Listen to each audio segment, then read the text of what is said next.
మనం ప్రాచీన చరిత్ర గురించి ఆలోచిస్తున్నప్పుడు మన మనస్సు నేరుగా డైనోసార్ల వైపు వెళుతుంది. కానీ డైనోసార్ల కాలమైన మెసోజోయిక్ యుగం శూన్యం నుండి మొదలు కాలేదు.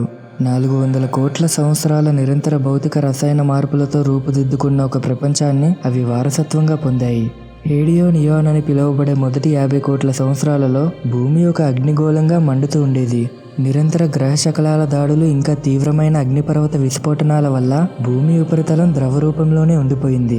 భూమి క్రమంగా చల్లబడి ఘనమైన క్రస్ట్ ఏర్పడడానికి మిలియన్ల సంవత్సరాలు పట్టింది.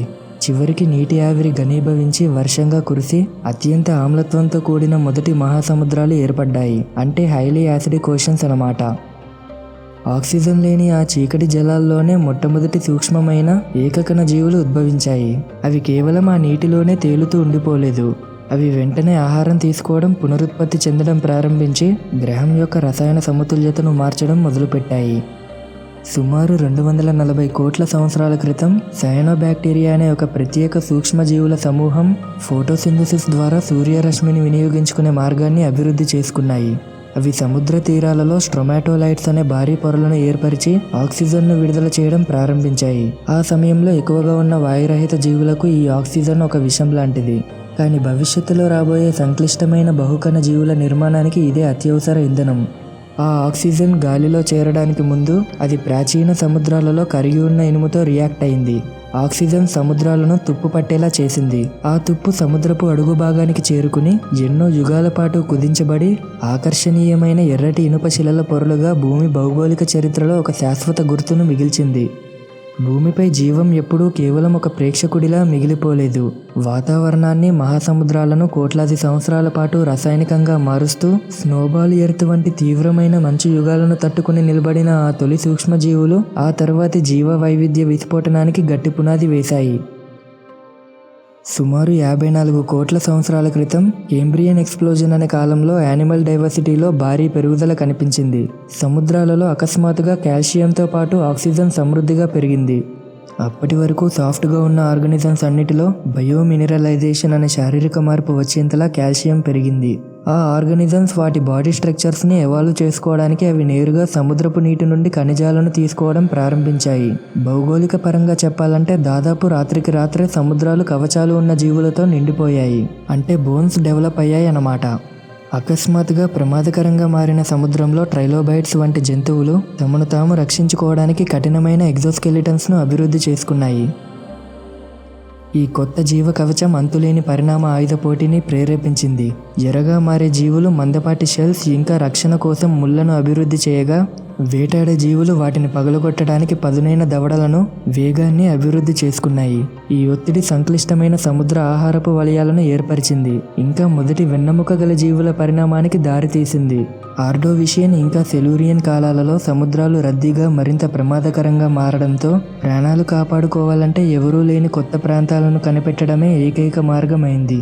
అత్యంత సరళమైన జీవులు రాతి తీర ప్రాంతాల వైపు రావడం మొదలుపెట్టాయి. అలా నేలపైకి వచ్చిన మొదటి జీవులు మాసెస్, ఆర్థ్రోపాడ్స్. మాసెస్ అంటే నాచు. నీటిని విడిచిపెట్టడం వాటికి ఒక పెద్ద సవాలు. ఎందుకంటే సముద్రంపై తేలే గుణం లేకుండా వాటి శరీరాలు గురుత్వాకర్షణతో పోరాడవలసి వచ్చింది. నేల మీద జీవించడానికి మొక్కలు లిగ్నిన్ అనే బయోకెమికల్ని అభివృద్ధి చేసుకున్నాయి. గురుత్వాకర్షణకు వ్యతిరేకంగా నిలువుగా పెరగడానికి ప్లాంట్ సెల్స్కి అవసరమైన నిర్మాణ దృఢత్వాన్ని లిగ్నిన్ అందేలా చేసింది. నేల నుండి నీటిని పైకి లాగడానికి అంతర్గత నాళాలను ఏర్పరచుకోవడానికి వీలు కల్పించింది. లిగ్నిన్ సాయంతో మొక్కలు నిటారుగా నిలబడి వేగంగా ఖండాలను ఆక్రమించాయి. ఈ ప్రక్రియ భూమి పైపొర యొక్క రసాయన వాతావరణాన్ని వేగవంతం చేసింది. గాలిలోని CO2ని బయటకు తీసి సముద్రపు అడుగు భాగంలో బంధించి గ్రహ వాతావరణాన్ని మార్చేసింది. డెవోనియన్ కాలం నాటికి సముద్ర జీవులు ఎంతగా అభివృద్ధి చెందాయంటే దీనిని తరచుగా చేపల యుగం అని పిలుస్తారు. కానీ అత్యంత ముఖ్యమైన మార్పు నీటి అంచుల వద్ద జరుగుతోంది. ఇక్కడే ఆ తొలి మొక్కలు భూమిపై మొదటి నిజమైన అడవులుగా పెరిగాయి. మొక్కల లోతైన వేర్లు భూగర్భ రాళ్లను పగలగొట్టాయి. అవి నదీ తీరాలను స్థిరీకరించాయి. వ్యర్థాలతో నిండిపోయిన ఈ లోతులేని నీటిలో సాధారణ రెక్కలతో ఈదడం కష్టంగా మారింది. కొన్ని లోఫిన్ చేపలు ఈ నీటిలో మునిగి ఉన్న వేర్ల గుండా తమను తాము లాక్కెళ్లడానికి కండరాలతో కూడిన కాళ్ళ లాంటి అవయవాలను, ఇంకా బురద నీటిలో ఆక్సిజన్ తగ్గినప్పుడు ఉపరితలం నుండి గాలిని పీల్చుకోవడానికి ఊపిరితిత్తులను అభివృద్ధి చేసుకుని వాతావరణానికి అలవాటు పడ్డాయి. ఆ కాలంలో శిలీంధ్రాలు అంటే ఫంగై చెక్కలోని లిగ్నిన్ను కుళ్ళిపోయేలా చేసే సామర్థ్యాన్ని ఇంకా అభివృద్ధి చేసుకోలేదు. అంటే కార్బోనిఫెరస్ కాలపు భారీ చిత్తడి అడవులు కుళ్ళిపోకుండా అలా పేరుకుపోతూనే ఉన్నాయి. భూమి చరిత్రలో వాతావరణంలోని ఆక్సిజన్ స్థాయిలు ఎలా హెచ్చుతగ్గులకు గురయ్యాయో ఈ గ్రాఫ్ చూపిస్తుంది. వందల కోట్ల టన్నుల చనిపోయిన చెట్లు కుళ్ళిపోకుండా పేరుకుపోయి శిలాజాలుగా మారినందున భారీ మొత్తంలో కార్బన్ శాశ్వతంగా భూగర్భంలో నిక్షిప్తమైపోయింది. దీని ఫలితంగా వాతావరణంలో ఆక్సిజన్ శాతం అమాంతంగా పెరిగిపోయింది. ఈ రోజు మనం పీల్చే 21% పోలిస్తే అప్పట్లో ఆక్సిజన్ శాతం ఏకంగా 30% దాటిపోయింది. భూమిపై నివసించే ఆర్థ్రోపాడ్స్కు ఆక్సిజన్తో నిండిన ఈ గాలి వాటి ఎదుగుదలకున్న ప్రధాన అడ్డంకిని తొలగించింది. కీటకాలకు ఊపిరితిత్తులుండవు. అవి తమ శరీరంలోని ట్యూబ్స్ ద్వారా ఆక్సిజన్పై ఆధారపడతాయి. దీనివల్ల అవి ఎంత పెద్దగా పెరగలవు అనే దానికి ఒక పరిమితి ఉంటుంది. గాలిలో అంత ఆక్సిజన్ ఉండటం వల్ల కార్బోనిఫెరస్ కాలపు జెర్రులు కార్ సైజ్ అంత పెరిగాయి. ఇంకోవైపు తూనీగలు 2.5 అడుగుల కంటే ఎక్కువ రెక్కల విస్తీర్ణంతో వేటాడేవి. కలపను కుళ్ళిపోయేలా చేయలేని ఫంగస్ అసమర్థతే వాతావరణాన్ని మార్చేసింది. భూమిపై జంతువులు అతి భారీ పరిమాణానికి ఎదగడానికి కారణమైంది. అదే సమయంలో ఈ చిత్తడి నేలల్లోని తీవ్రమైన పోటీ ప్రారంభ యాంఫీబియన్స్ను వాటర్ ప్రూఫ్ యామ్నియోటిక్ ఎగ్ను అభివృద్ధి చేసేలా ఒత్తిడి చేసింది. దీని ద్వారా రెప్టైల్స్ నీటితో తమకున్న చివరి సంబంధాన్ని తెంచుకుని పొడి నేలను శాశ్వతంగా ఆక్రమించాయి.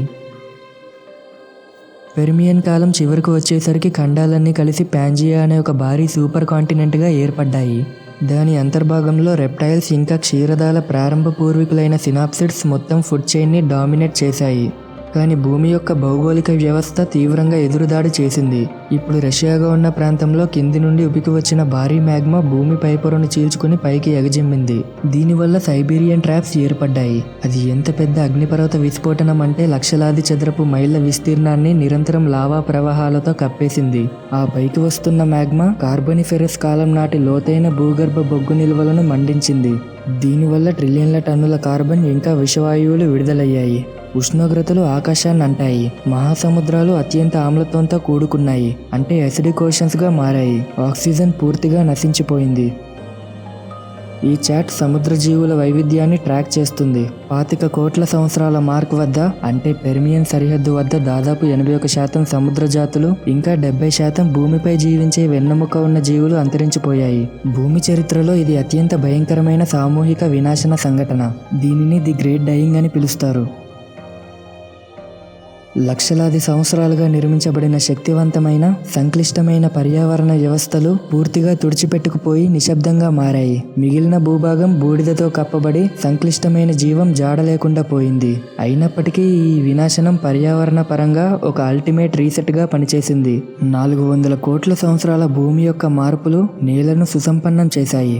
గాలిలో ఆక్సిజన్ను నింపాయి. ఇంకా ఎముకలు, కండరాలు, కవచాల కోసం జీవ సంబంధమైన బ్లూ ప్రింట్స్ను సృష్టించాయి. ది గ్రేట్ డయింగ్ పాత జీవులన్నింటినీ తుడిచిపెట్టేసి డైనోసార్ల యుగానికి అనువైన అధిక CO2 వాతావరణం ఉన్న ప్రపంచానికి తలుపులు తెరిచింది.